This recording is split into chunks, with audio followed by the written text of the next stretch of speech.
Hello everybody, it's vanburman here. Welcome back to another video today. I haven't spoken about Final Fantasy for a long while, and I suppose it's just sort of videos that I used to do quite a lot of and why I started the channel, I guess.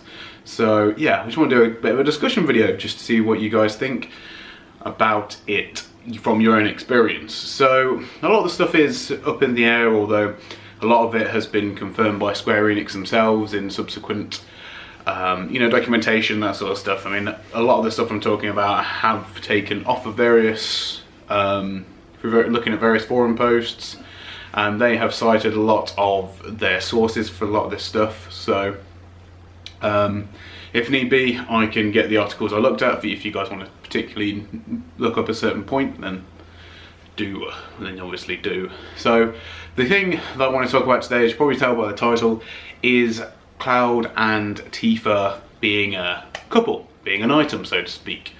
So when I was growing up, especially before I played Crisis Core or anything like that, my impression was that Cloud fancied Aerith or Ares, or whichever territory you were from, and that seemed to be the way it went. The fact that you rescue her from I suppose you do rescue Tifa as well, but you rescue Ares from the Turks, and it sort of spirals along, and it's obvious that Cloud has feelings for her, and then you go through and she's killed by Sephiroth, and Cloud really blames himself for that because he's being controlled, and in fact almost ends up doing the dirty work himself, but he manages to snap out of it at the last second.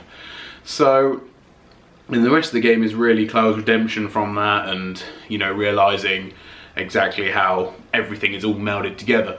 But there is a scene which, apparently it's optional, but I always got it in my playthrough, when Cloud and Tifa are the only two left at the airship when everyone else goes off, just before the final battle, and they get together and they, that's the thing, they get together apparently, which I wasn't aware. My young mind was not programmed to think like that, obviously. But obviously they're together, they're the only two left behind, it fades to black, comes in the next morning, Cloud and Tifa are all cuddled up together, and yeah, a lot of the symbolism there within, suggests that Cloud and Tifa, got it on, so to speak. In a manner of speaking, and shows that they had that affection for each other there. Now, I guess you could argue that Cloud has always been quite close to Tifa as well, because he is, or she is, his big link to the past, and those two would be quite close anyway, and it's obvious that Tifa was very much into Cloud. And that, it being the end of the world situation, that, they might find some solace with each other. But I hadn't really thought about the idea of them at that point becoming a bona fide couple, so to speak. But it is a very interesting topic, not something that I necessarily thought of, because I feel like the ending is still quite heavily to do with Cloud and, Aerith being what the last thing she gave, which is the white materia, came and obviously defeated Sephiroth in the end through the live stream. Everything sort of points to that being the symbolism that Cloud chooses to embrace. And then of course you've got Advent Children, which is quite a bizarre film. The first few times I watched it, I wasn't 100% sure really what was going on, but now I've got this new mindset in my head that Cloud and Tifa do get together, and if you now watch the film with that idea in my head, with that perspective, a lot of it makes sense. But obviously there's still the inclusion of Aerith or Ares in there, and obviously Cloud is still seeking redemption for that. Now, whether it's a lost love, or whether it is generally a high amount of remorse for the fact that he didn't save her or couldn't resist Sephiroth and the Geneva virus, or maybe potentially a mixture of everything. But obviously we see Aerith and Zack together in Advent Children.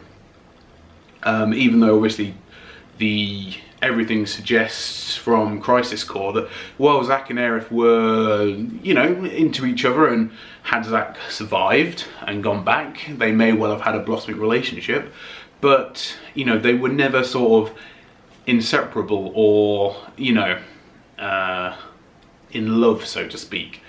And my general opinion on it is that exact thing, that, you know, Zack and Aerith would have been perfectly happy together had Zack have come back.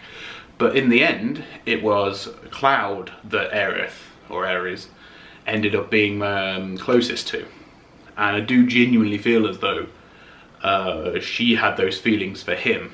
And then he has obviously gone through all that trauma of losing her, while still having someone who he really cares about in Tifa, who has romantic interest in himself. And obviously, if the person who he loves is dead, he's not going to sit around forever, right? I mean, you know, Cloud's a good-looking guy. I should have did that bit out. No, not really. So, yeah, I mean, I don't know. It's a big thing to consider when you think about the dynamics like that. I like the fact that we're never, you know, just told explicitly, like, yeah, you know, this is exactly how Cloud was feeling in that time, and this is why he did this, and that's why that happened. I like the fact there's a bit of ambiguity there. You can sort of define it for yourself in your head, but it just goes to show the complexities and the intrigue that is developed from the Final Fantasy games. So yes, that's my thought on it. If you guys obviously will have played Final Fantasy, if you're watching this, then let me know yeah, how you feel, and whether you thought the same thing as me, that I totally bypassed the whole idea of Cloud and Tifa getting it on. I don't even know why. It makes perfect sense.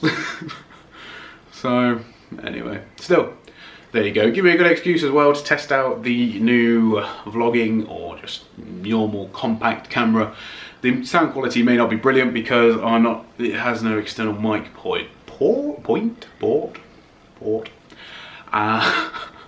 Whereas in my other normal camera does. So yeah, just a bit of a test for that as well.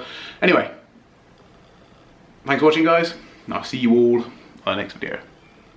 Ciao for now.